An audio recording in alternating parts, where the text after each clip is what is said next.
Hello, everybody, and welcome to this week's episode of the Awesome with C.O.D.Y. As usual, I'm your host, C.O.D.Y, and today we are wrapping up July's theme of awesome comedies I used to watch when I was a child. I think. I don't know. I don't remember what I called it. Anyhow, so today we're talking about Airplane from 1980. This is a parody movie written and directed by David and Jerry Zucker, along with their longtime running buddy, Jim Abrams. So these three, for the folks who don't know, have done a ton of different things. The three of them alone did Airplane, Police Squad, Top Secret, Ruthless People, and then I think that's all the ones the three of them did.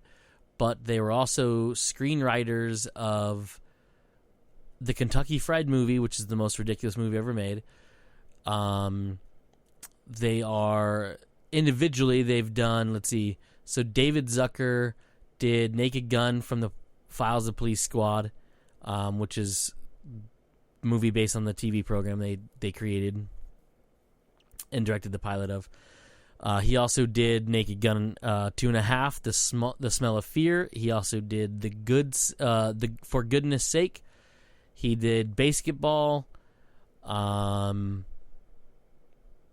My Boss's Daughter, Scary Movie 3, Scary Movie 4, and something called An American Carol. Jim Abrams directed Big Business, Welcome Home, Roxy Carmichael, Hot Shots Part 2, First Do No Harm, and Mafia! ! And then Jerry Zucker directed Ghost. That's right, yeah, the 1990 Ghost movie. I kid you not. First Night, yes, that one. The one with Sean Connery and Richard Gere. I forget who else is in that movie, but yeah, that's who's in that one. And then he did Rat Race. So together, these dudes have done a crazy amount of movies, and several that I adore, including Top Secret, which is one of my favorites of all time. And I do like the Kentucky Fried Movie. In one day, maybe I'll talk about it. I don't know. It's a fucking bonkers movie. Anyhow, Airplane is best known for, as it says on the internet, surreal comedy. So you may ask yourself, hey, the hell is surreal comedy? Maybe they will tell you, maybe they won't. I don't know how yourself is going to explain this, but I'll tell you what it is. Surreal humor, or surreal comedy, is a form of humor predicated on deliberate violations of casual reasoning, producing events and behaviors that are obviously illogical. Constructions of surreal humor tend to involve bizarre juxtaposition, incongruity. I can't talk tonight, sorry. Non sequiturs, irrational or absurd situations and experiences. I really cannot talk. Basically, what that means is when someone says something, it usually means someone's doing something. So, for example, if someone says they're trapped in there like a chicken coop, the scene would cut to a bunch of people trapped in what looks to be a chicken coop. Does that explain what that means? So basically, beyond reality, and they're taking things literally as a way to convey something. So if they're packed in there like sardines, the next time you see them, they're packed together in what would look like a pack of sardines. And they probably would be just like sardines. That sort of shit happens all the time in this movie. It is ridiculous. It's definitely crude humor. It's I don't know how else to put it other than it's definitely something that could not be made nowadays. It's super rated R. Even back then it was pretty ridiculous. the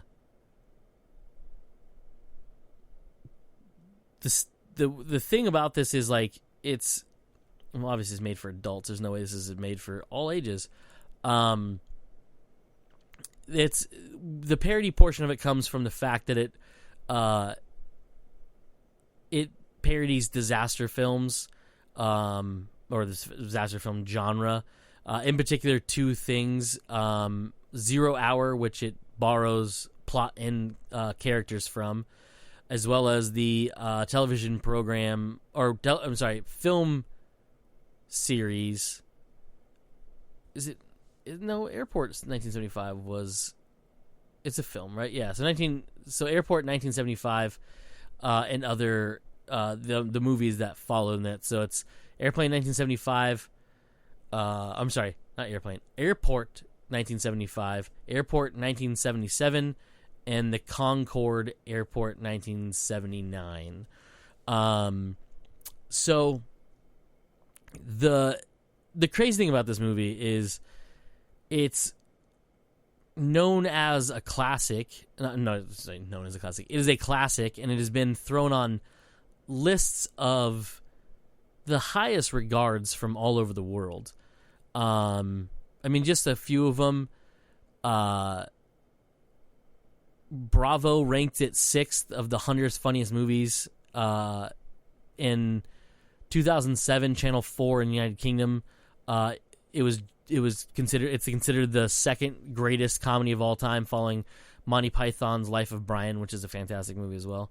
In 2008, Empire magazine selected it as one of the 500 greatest movies of all time, and in 2012 it was voted number 1 in the 50 funniest comedies ever poll. And in 2010, the film was selected for preservation in the United States National Film Registry by the Library of Congress as being culturally, historically, and aesthetically significant. Fucking gnarly for a movie that literally has tits thrown everywhere in it.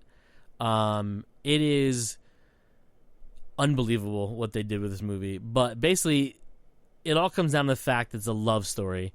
It is a love story between two characters. Ted Stryker, played by Robert Hayes, and Elaine Dickinson, played by Julie Haggerty. So, I'm not going to go over the cast, who they are and what they've been in. They've been in a bunch of stuff. Kareem Abdul-Jabbar is in it as Roger Murdoch, and as himself in an odd way. You have Leslie Nielsen, Peter Graves, Lloyd Bridges, Robert Stack, and there's a ton of people in this movie that you may not know just right off the top of your head, but you'll be like, that guy looks really fucking familiar, or that lady looks really familiar. They're all over it. So the plot revolves around Ted and Elaine. Ted is an ex-fighter pilot who is traumatized from war, and he becomes a taxi driver, which sets up for one of the things that is amazing in this movie, and it's a after credit punchline, and it's just unbelievable. But anyways, Ted comes screaming up to the airport in his cab. Guy yells taxi when he pulls up. Guy gets in. Ted's like, I'll be right back. But he flips the meter on, which is fucked up, because he's going to an airport. But that's neither here nor there. As it goes on,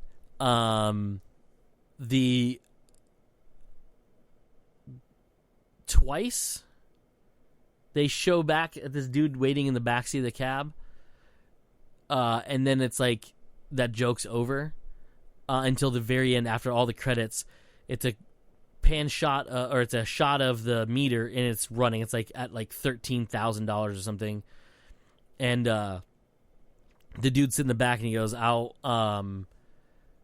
give him another." Like I'll say like another 10 minutes or whatever. I can't remember what the line was, but basically it plays off the fact that you literally forget about this guy waiting in the back of the cab thinking he's going to be out. But then many hours later after this horrific plane flight, he's still waiting in this cab at the airport. Hilarious joke. Anyway. So Lane is leaving Ted because Ted is stuck in the past in his trauma that he suffered from being in the war, where he holds himself responsible for the deaths of a bunch of other pilots. And it's, traumatizing to him.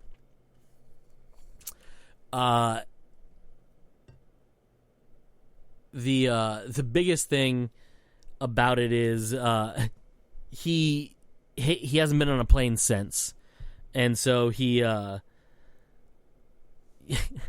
he gets this like far away look in his eyes, and then they start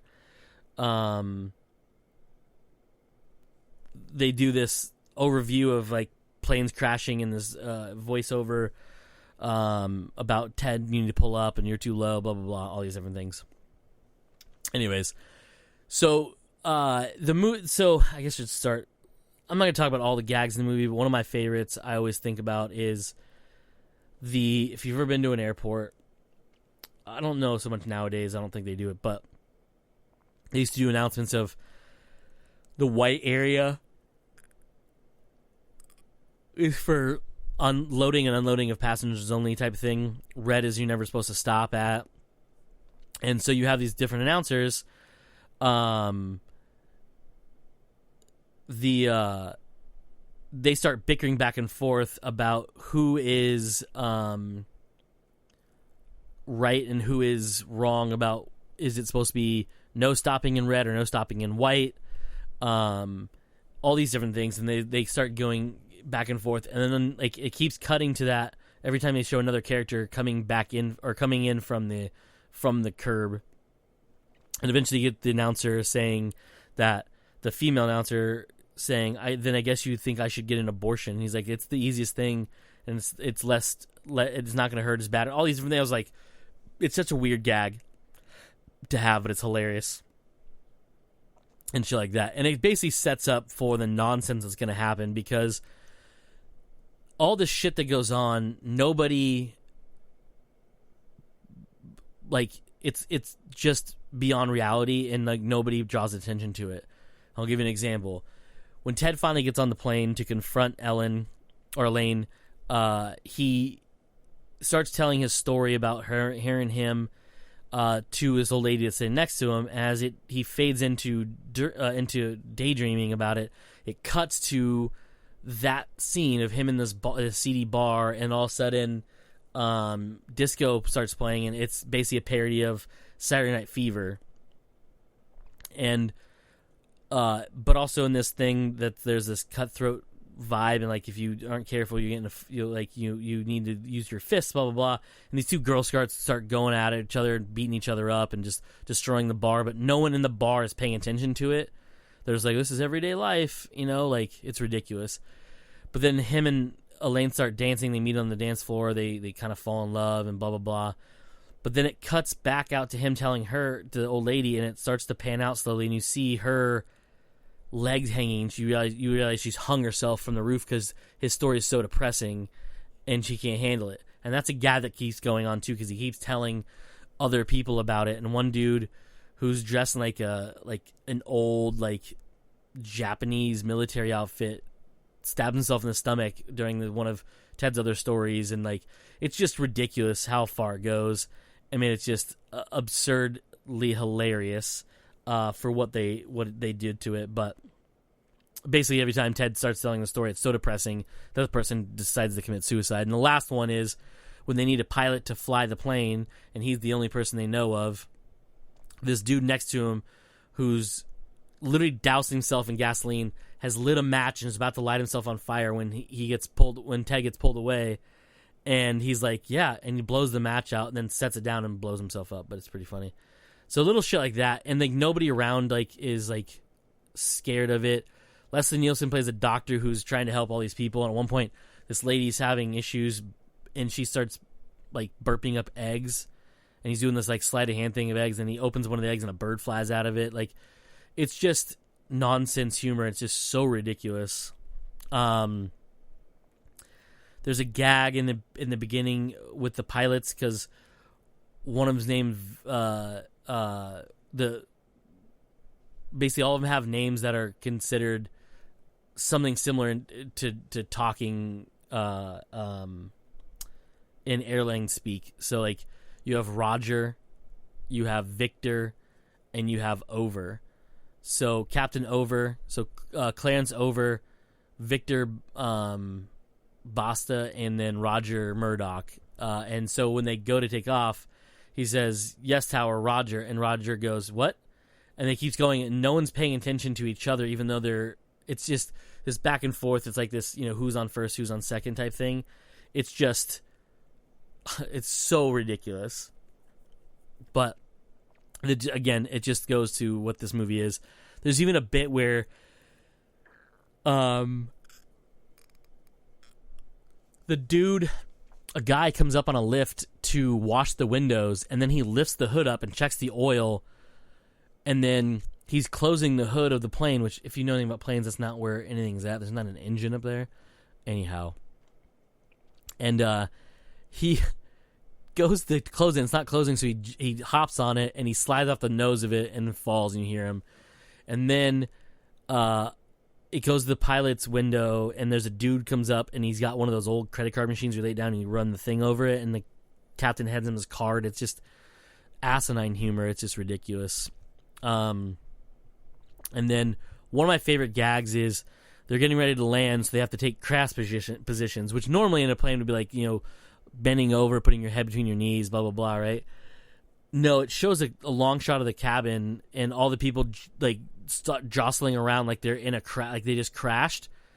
People are upside down, people are laying over seats, people are draped over each other. It's just the most ridiculous thing ever, and it's so funny to me. I laugh every single time at all these dumb gags because it makes me laugh. But number one gag in this whole movie plays out over 3 different scenes.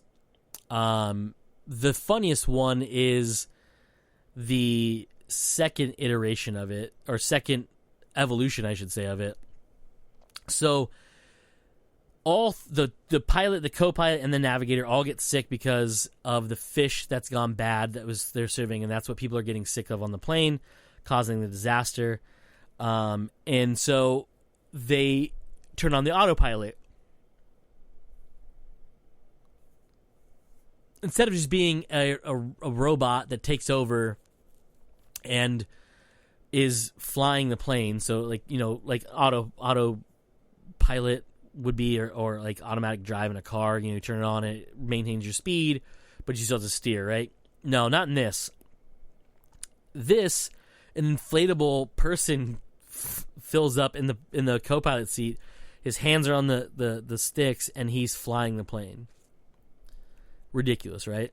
The next evolution of that is they need help because he's not the only one that can do it. So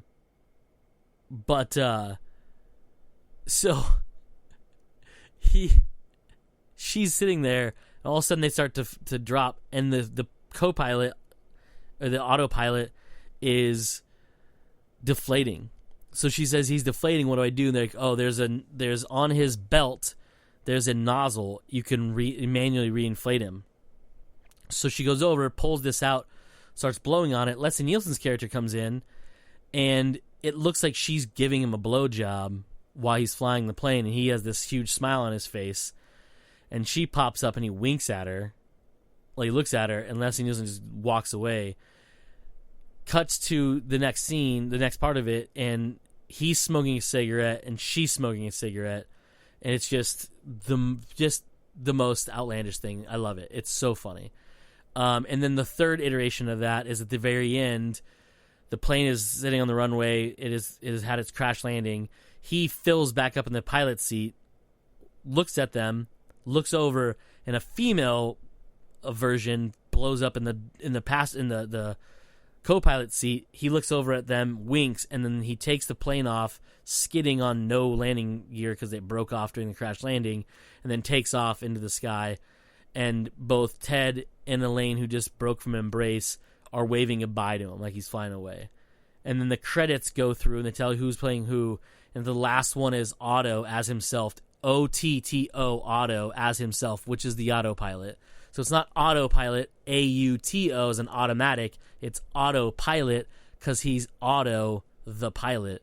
Dumbest joke ever. It's so funny to me every single time.